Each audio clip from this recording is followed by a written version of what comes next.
चलिए अजमेर का रुख कर लेते हैं, जहां पर सीनियर पीटीआई भर्ती में आरपीएससी ने फर्जीवाड़ा पकड़ा है। अपनी जगह पर डमी कैंडिडेट को अभ्यर्थी ने बैठाया था और आयोग ने डॉक्यूमेंट वेरिफिकेशन के दौरान जब डॉक्यूमेंट जांचने के लिए बुलाया तो अभ्यर्थी आया ही नहीं। कैंडिडेट ने अपनी जगह पर दूसरे व्यक्ति की फोटो लगाकर एग्जाम दिलवाई थी। आरपीएससी ने 23 अप्रैल देर शाम को क्लॉक टावर थाने में मामला दर्ज करवाया है। मामले की जांच एएसपी को सौंप दी गई है। आयोग के अनुभाग अधिकारी अंकुश अरोड़ा ने इसमें एक रिपोर्ट भी पेश की है। धन्नाराम के खिलाफ मामला दर्ज करवा दिया गया है, यानी कि धन्नाराम वो व्यक्ति है, वो अभ्यर्थी है जिसने कि अपनी जगह किसी और का फोटो लगाकर किसी और से एग्जाम दिलवाई, यानी कि अपनी जगह एक डमी कैंडिडेट से एग्जाम दिलवाई।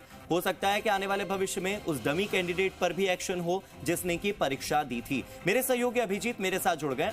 अभिजीत का एक बार रुख कर लेते हैं। अभिजीत, धन्नाराम पर केस दर्ज हुआ है। ये वो व्यक्ति है जिसने की अपनी जगह पर किसी दूसरे व्यक्ति से एग्जाम दिलवाई। क्या उस दूसरे व्यक्ति पर भी एक्शन होगा, डमी कैंडिडेट पर भी जिसने कि उसकी जगह बैठकर एग्जाम दी?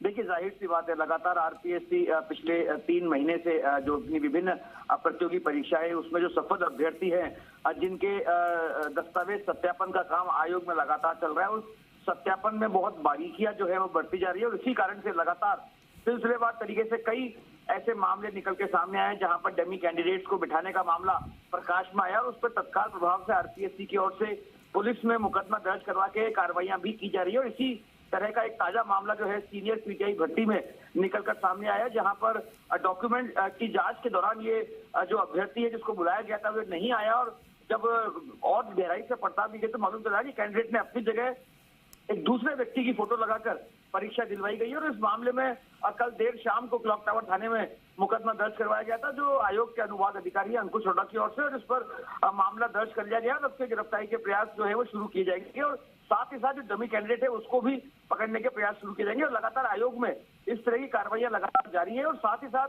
हार्दिक, ये बात भी समझना बेहद जरूरी है कि आयोग ने पिछले दिनों ही एक लंबी सूची करीब 550 अभ्यर्थियों की एसओजी को और जो अलग अलग जिलों के कलेक्टर एसपी है उनको सौंपी है, जो भविष्य में जो आने वाली आयोग की भर्ती परीक्षाएं हैं उनमें संदिग्ध उनको माना गया है और इसीलिए उनकी पूरी एफआई करने के जो है वो एसओजी को और संबंधित कलेक्टर और एसपी को कहा गया है, ताकि नकल के या डमी कैंडिडेट के मामले जो है वो बिल्कुल शून्य पर लाकर खड़ा किया जा सके।